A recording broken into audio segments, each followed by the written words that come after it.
Hey, in this video, I'm going to describe how you can determine how much of an SBA loan you might be able to qualify for your startup.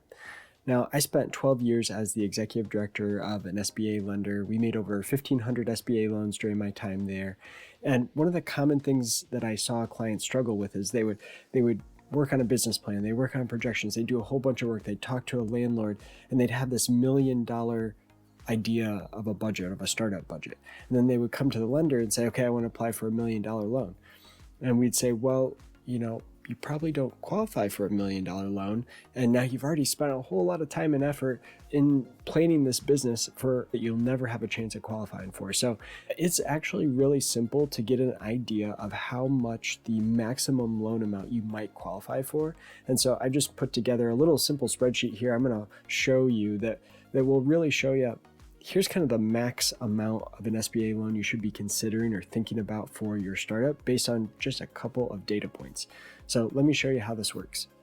So I just threw this together in Excel, nothing special here. There's just a couple questions. So there's yes or no questions here. Do you have a credit score of 650 or higher? Probably needs to be yes. Are you willing to personally guarantee an SBA loan? So this means you're personally on the hook. So if the business can't pay the loan back, you got to pay it back yourself. You need to be able to answer yes. If you have equity in your home, in your personal residence, you need to be willing to pledge that as collateral for an SBA loan. And then you need to have industry experience in the industry or the business you're starting. If you can say yes to those four things, good. You've kind of passed that initial hurdle.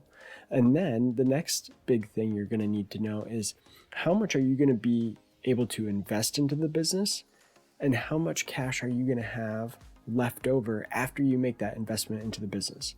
So here's the thing, the SBA doesn't want you to invest your last dollar into the business and have nothing left personally. That's not a good or wise decision from a lender's perspective, because if everything doesn't go perfect for the business, how are you going to put food on the table, right?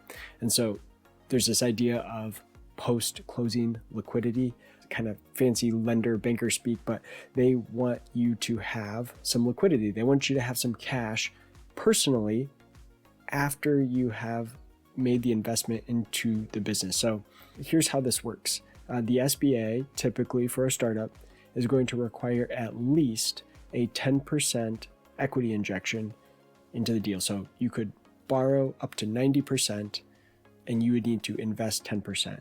Now, sure, you could potentially raise equity investment from other outside investors, potentially, so maybe it wouldn't have to all come from you, but the most common scenario is that you as the business owner, the primary business owner, the primary one with the industry experience in starting this business, you are going to have to put in that 10% of the total project. Now, the lender is also going to want you to have that liquidity left over, so have some cash left over. They're typically going to want, the rule of thumb you should use is that they're going to want you to have 10% post-closing liquidity or cash left over as well. So if you're borrowing $1 million, they want you to have $100,000 left over personally, plus $100,000 that you're going to invest as equity into the business. So really, when you think about the amount of equity that's required or cash needed to start a business, I really think you should be thinking about 20%, not 10%. Yes, 10% is what you got to put into the business, but again, they don't want you to use your very last dollar putting that into the business. So using this assumption here, this calculator, makes it really easy to see how much you might qualify for an SBA loan. So in this example, if I said, I'm going to put in $100,000 into the business and that will leave me with $50,000 in cash or savings, or maybe some stocks that are in a brokerage account that I can easily liquidate.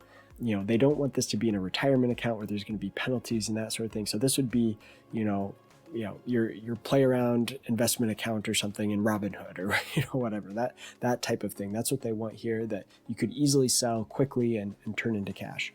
So if you said, I'm going to have $50,000 left, well, then you're going to be able to borrow $500,000. Now, if you increase this, let's say you're going to have $75,000 left, that number now goes up to $750,000.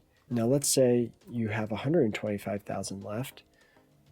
Well, now it only goes up to $1 million. So why is that? Well, that's because you only put in $100,000 into the business, right? So now the amount that you put into the business is the limiting factor here. That 10% is going to be the limiting factor. So if you invested more, or let's say you had $250,000 available, you put 125 into the business, you kept 125 available in savings, that gets you up to that $1.25 million amount. So I really think, it's pretty straightforward.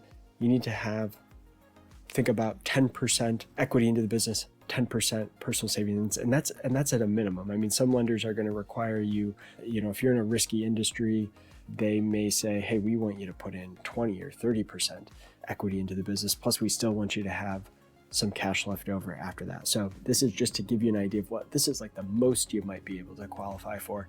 And so my hope with this is that you don't spend a whole lot of time planning a business, building a business plan, talking to landlords, all this work that you're going to do, maybe costs that you're going to incur, building a plan around something that you don't have the cash, you have no way to get the cash to be able to actually make that possible.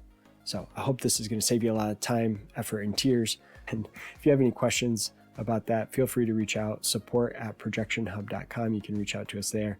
We'd be happy to try to answer questions for you. If you want us to review kind of your situation in terms of SBA loan, we do offer a free SBA review. So I'm going to put a link to that form. You can fill that form out. The link is going to be in the description of the video below.